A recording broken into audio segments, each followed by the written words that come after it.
आज का जो क्लास है यूनिट इलेक्ट्रोस्टैटिक्स स्थिर वैद्युतिकीय और chapter electric charge and electric field विद्युत आवेश और विद्युत क्षेत्र। इस चैप्टर में आज हम तीन टॉपिक पे चर्चा करेंगे। वो तीन टॉपिक है आवेश और द्रव्यमान की तुलना करेंगे आज के क्लास में, comparison of charge and mass, दूसरा जो है आवेश का क्वांटिमीकरण है क्वांटिजेशन ऑफ चार्ज, और तीसरा आज का जो टॉपिक होगा वो होगा विद्युत आवेश की योज्यता। योज्यता का मतलब होता है जोड़ना, एडिटिविटी ऑफ इलेक्ट्रिक चार्ज। पिछले क्लास में हमने इस यूनिट में इस चैप्टर में कुछ इंपॉर्टेंट बेसिक टॉपिक पे चर्चा किए थे, जिसमें आवेश क्या होता है, आवेश का आधुनिक सिद्धांत क्या होता है, आवेश का संरक्षण क्या होता है, कूलाम का नियम क्या है, कूलाम के नियम का सदिश रूप क्या है। हर टॉपिक को मैंने बारीकी से आप लोग के समक्ष रखा था। आज का जो क्लास है ये बिहार बोर्ड के एग्जामिनेशन के दृष्टिकोण से काफ़ी इम्पोर्टेंट होने वाला है, क्योंकि इस टॉपिक को जो आप देख रहे हैं ना, ये टॉपिक में से कई बार ऑब्जेक्टिव हो या सब्जेक्टिव हो, 2 नंबर का हो चाहे 1 नंबर का हो, एग्जामिनेशन में भी आता रहता है। तो सबसे पहले आप लोग आज का जो पहला टॉपिक है, पहला जो आज का क्वेश्चन है वो है आवेश और द्रव्यमान की तुलना। तो आप लोग लिखेंगे जल्दी से, आज का पहला टॉपिक आवेश और द्रव्यमान की तुलना, comparison of charge and mass. लिख लिए होंगे। अब हम क्या करते हैं, सबसे पहले 2 कॉलम बनाते हैं। एक कॉलम लिखिएगा चार्ज और दूसरा कॉलम में लिखिएगा मास। चार्ज क्या होता है पिछले क्लास में मैंने बताया था, और मास क्या होता है ये आम जीवन में आप इस सब चीज़ को देखते भी होंगे। मास कहने का मतलब जिसमें वजन होता है, द्रव्यमान होता है। मार्केट जाते होंगे सब्जी लेने के लिए, कोई वस्तु लेने के लिए, आटा चावल कुछ भी, तो आप केजी में लेते हैं, 1 केजी 2 केजी नहीं। तो इस पे हम चर्चा करेंगे, लेकिन सबसे पहले ये देखना होगा कि चार्ज क्या होता है। मैंने पिछले क्लास में चार्ज के बारे में बहुत ही बेहतर ढंग से समझाने का कोशिश किया था। चार्ज में क्या होता है, आवेश में आकर्षण भी होता है, विकर्षण भी होता है, लेकिन मास में ऐसा नहीं होता। मास में सिर्फ और सिर्फ आकर्षण होता है। आप कहोगे कैसे? तो गुरुत्वाकर्षण बल के बारे में आप जानते होंगे, फर्स्ट ईयर में हमने पढ़ाया था। गुरुत्वाकर्षण बल क्या होता है, जब किसी पिंड को आप ऊपर फेंकोगे ना, पिंड मतलब वस्तु को, वस्तु में क्या, अगर यही वस्तु को लीजिएगा तो इसमें वजन होगा ना जी, मास तो होगा ना। जब इसको आप ऊपर फेंकेंगे तो ये नीचे आके गिरेगा, अर्थात इसमें सिर्फ अट्रैक्शन होगा, ये कभी भी ऊपर नहीं जाएगा। तो हम लिख सकते हैं कि मास जो होता है हमेशा क्या होता है, पॉजिटिव होता है। लेकिन चार्ज में आपको हमने पढ़ाया था कि पॉजिटिव भी होता है ना, इसमें पॉजिटिव करने का ये प्लस में भी आता है, निगेटिव भी होता है और 0 भी होता है। तो पहला पॉइंट ये हो गया। दूसरा अगर पूछे तो दूसरा में आप देखे होंगे, अभी जस्ट बताए हैं कि जब इस वस्तु को आप ऊपर फेंकेंगे तो ये नीचे आएगा, ऊपर नहीं जाएगा। ठीक है, तो इसमें क्या होता है, आकर्षण व विकर्षण दोनों होता है। जब समान आवेशित पदार्थ को लाएंगे एक दूसरे के नज़दीक तो विकर्षण होता है, और असमान आवेशित पदार्थ को जब लाएंगे तो उसमें अट्रैक्शन होता है। इसलिए चार्ज में क्या होता है, आकर्षण और विकर्षण दोनों होता है। लेकिन इसमें आप देखोगे, अभी हमने एक वस्तु को ऊपर फेंका तो नीचे आया ना, यानी अट्रैक्शन हुआ, ऊपर तो नहीं चला गया। तो इसमें सिर्फ और सिर्फ आकर्षण होता है। याद रखिएगा, इतना लिख दीजिएगा तो आपको 2 नंबर मिल जाएगा। फिर भी समझने के लिए लिख लीजिए। तीसरा जो अगर कोई पूछे, जो आवेश का तीसरा पॉइंट क्या हम लिख सकते हैं, तो आवेश जो होता है ना गति से स्वतंत्र होता है। आवेश गति से क्या होता है, स्वतंत्र होता है। याद रखिएगा, आवेश गति से क्या होता है, स्वतंत्र होता है। ठीक है, लेकिन इसमें अगर पूछ दे तो आपको एक इक्वेशन हम बताए थे, याद होगा फर्स्ट ईयर में, m बराबर m0 बट्टा रूट अंडर 1 माइनस v² बट्टा c²। ये आपको इक्वेशन याद होना चाहिए। इसमें आपको हम बताए थे कि जो c है ये क्या है, लाइट ऑफ स्पीड है, लाइट ऑफ क्या है? स्पीड है, यानी प्रकाश की ये चाल है। एम नॉट क्या है? ये रेस्ट मास है। क्या है?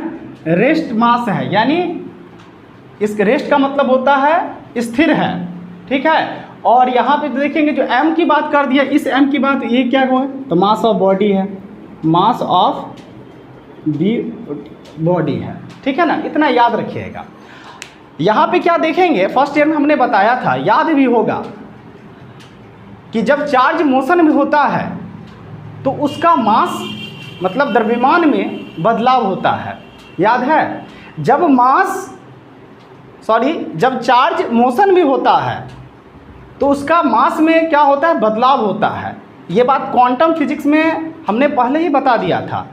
11th में मैकेनिक्स में जब हम पढ़ा रहे थे तब उसमें द्रव्यमान में क्या होता था? बदलाव नहीं होता था, क्योंकि वस्तु की जो स्पीड होती थी बहुत कम होती थी। किससे? तो प्रकाश की गति से, मतलब c से। इसलिए तो ये टर्म क्या हो जाएगा? जीरो हो जाएगा। कैसे जीरो होगा? जैसे आप जानते हैं प्रकाश की चाल जब भी इसका जो स्पीड लेते थे, इसका जो आप स्पीड लेते थे, ये ऑब्जेक्ट का स्पीड है, क्या लेते थे आप? कितना लेंगे? तो 120 किलोमीटर प्रति घंटा, 200, 300, 400, कुछ भी लीजिएगा। जब भी लीजिएगा तो इससे कम ही ना होगा। इसका अब क्या होता है? 10 पर पावर 8, यानी 10 पे 8 जीरो देखिए। और इसका जो स्पीड हम लेते थे वो 120 लेते थे, 230 लेते थे, 240 लेते थे। तो जब ये जो टर्म है, ये टर्म जो भी आपने स्पीड लिया 120, 240, 340 जो भी लिए, और इसका तो वैल्यू बहुत ज़्यादा है, इसकी तुलना में इसका स्पीड तो बहुत ज़्यादा है, तो क्या हो गया? ये पूरा टर्म जीरो हो गया, यानी 1 हो गया। तो m बराबर क्या हो गया? m not. इसलिए यहाँ पे हमने क्या लिखा कि आवेश गति से स्वतंत्र है, ठीक है। लेकिन यहाँ पे क्या देख रहे हैं? ऐसा नहीं है। तो ये टर्म आप हमेशा याद रखिएगा, इसको लिख लीजिएगा, मास ऑफ बॉडी, ठीक है। और ये आपका हो गया लाइट ऑफ स्पीड, और ये हो गया रेस्ट ऑफ या रेस्ट मास, जो भी लिखना है लिख सकते हैं, कोई दिक्कत नहीं। चलिए 3 पॉइंट हो गया। चौथा लिख सकते हैं आप। अगर चौथा आपसे कोई पूछे तो क्या लिखेंगे? आवेश में, तो आवेश द्रव्यमान से संबंधित है। आवेश जो है, आवेश द्रव्यमान से संबंधित है, ठीक है। आवेश जो है क्या है? द्रव्यमान संबंधित। लेकिन द्रव्यमान आवेश संबंधित था? नहीं था। यहाँ से देखे थे ना, तो लिख सकते हैं द्रव्यमान आवेश से संबंधित नहीं है। 4 पॉइंट हो गया। द्रव्यमान आवेश से संबंधित नहीं है और आवेश द्रव्यमान से संबंधित है। जल्दी से नोट कीजिए, 4 पॉइंट हो गया। तो अगर आपसे कोई पूछे कि आवेश और द्रव्यमान की तुलना करें, वैसे तो एग्जाम में 2 ही पॉइंट पूछता है, लेकिन अगर पूछ दे तो आप लिख सकते हैं। बहुत आसान है, कुछ नहीं करना है, ठीक है। मिटा दें। तो आज का जो पहला लेक्चर है वो समाप्त होता है।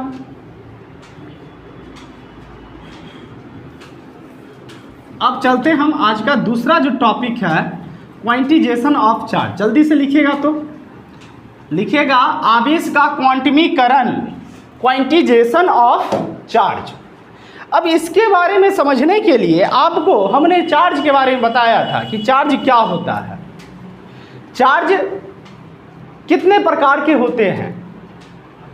हर टॉपिक को हमने चर्चा किया था, जिसका आप वीडियो अगर देखना है तो नीचे दिए गए लिंक पे आप देख सकते हैं जाके।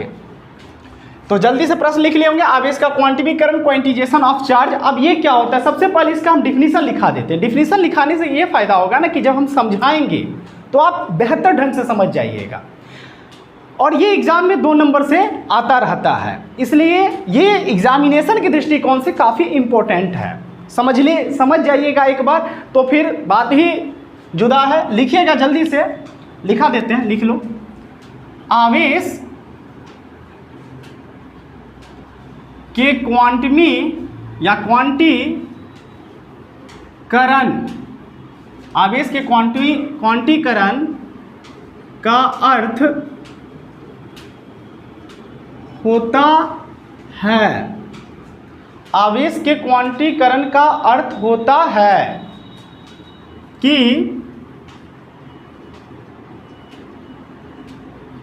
किसी वस्तु में, आवेश के क्वांटीकरण का अर्थ होता है कि किसी वस्तु में आवेश का स्थानांतरण, आवेश का स्थानांतरण मतलब एक स्थान से दूसरे स्थान जाना, आवेश का स्थानांतरण इलेक्ट्रॉन के गुणज के रूप में होता है। याद रखिए, ठीक है, गुणज के रूप में होता है। तथा न्यूनतम मान लिख लीजिएगा, तथा न्यूनतम मान यानी इलेक्ट्रॉन का जो न्यूनतम मान की वो, तथा न्यूनतम मान क्या होता है, कितना जाएगा एक वस्तु में, कितना जाएगा कम से कम, तो 1 इलेक्ट्रॉन होता है। तथा न्यूनतम मान 1 इलेक्ट्रॉन होता है।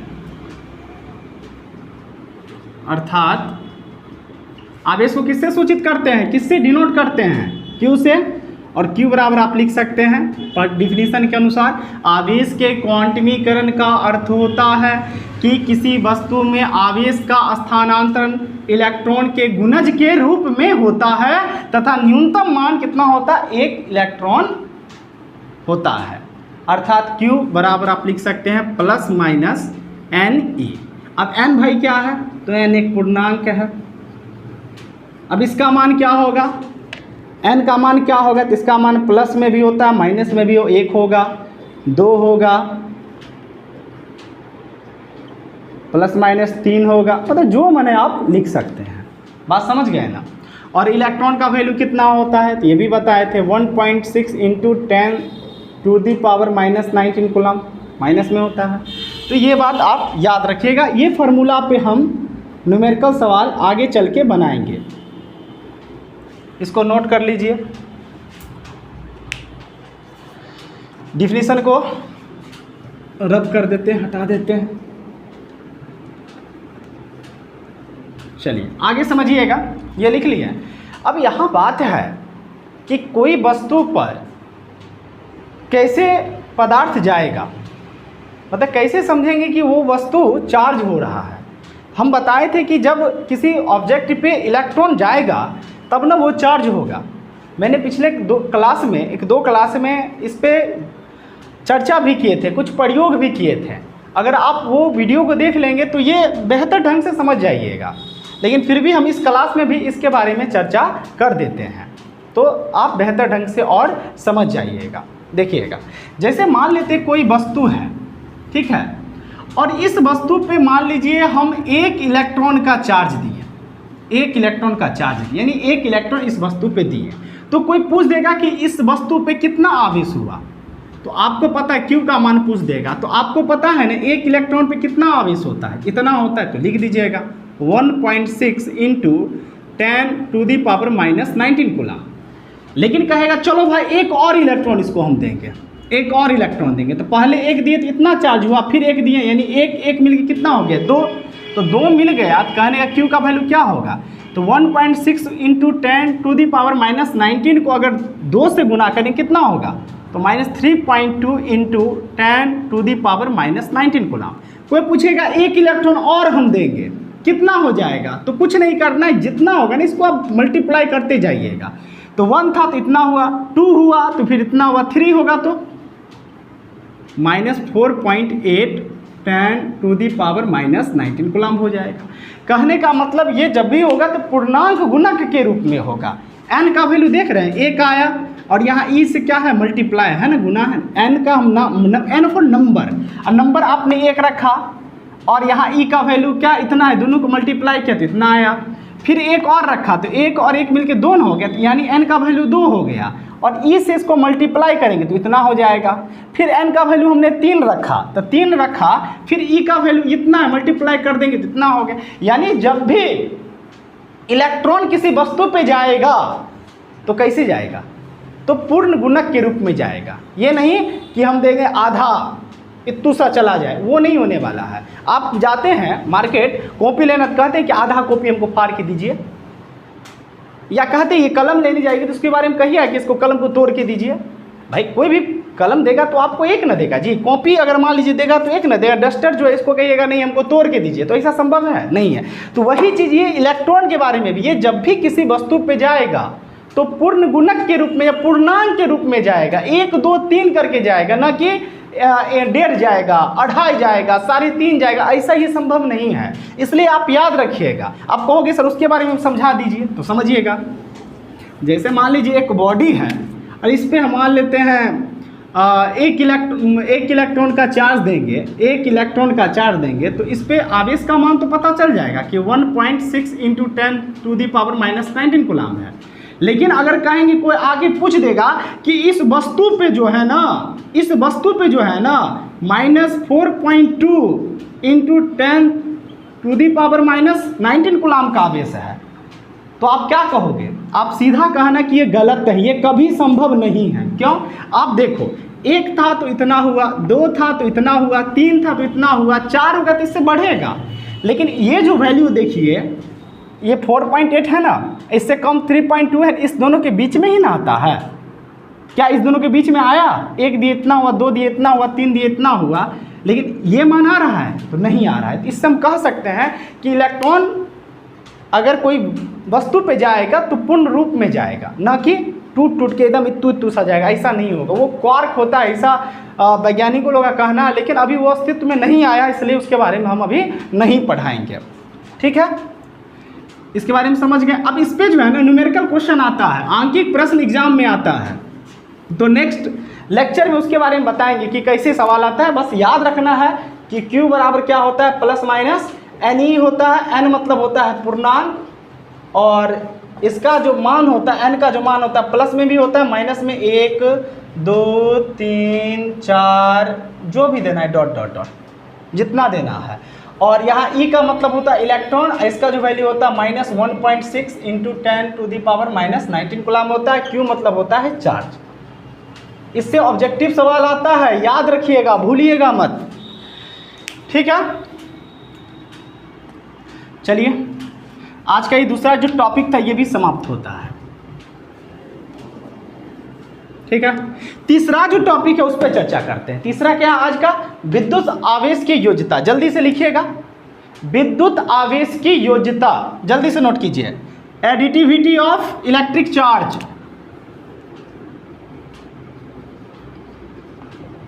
इससे भी 1 2 नंबर का सवाल आता है।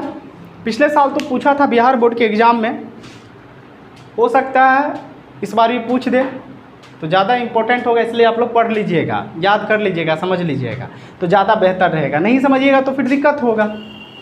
जल्दी से नोट कीजिए, नोट कर लिए। अब इसके बारे में बताते हैं। इसके बारे में समझने के लिए आपको करना क्या होगा, योज्यता का मतलब क्या होता है ये समझिए। योज्यता का मतलब होता है जोड़, जो सिंपल जोड़ जोड़ते हैं ना, 2 3 कितना होता है, 5 होता है। इसी प्रकार से हम आपको समझाएंगे। जो योज्यता का मतलब ही होता है जोड़। जैसे एग्जाम में जो पूछा था उस पर हम लेके चलते हैं। एक वस्तु है और इस वस्तु पे क्या है ना, तो +2 कूलम का आवेश है, +3 कूलम का आवेश है, +4 कूलम का आवेश है, -6 कूलम का आवेश है।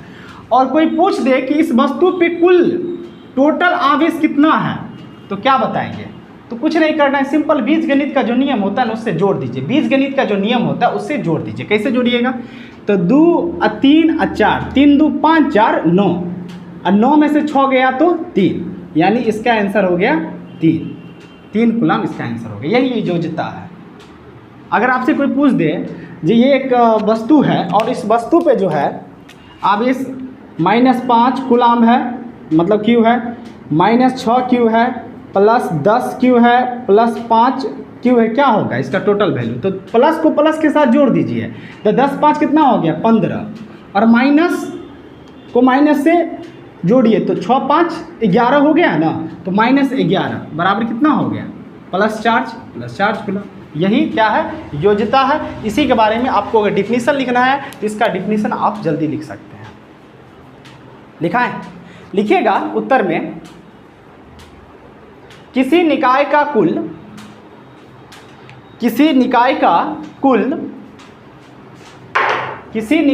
कुल विद्युत आवेश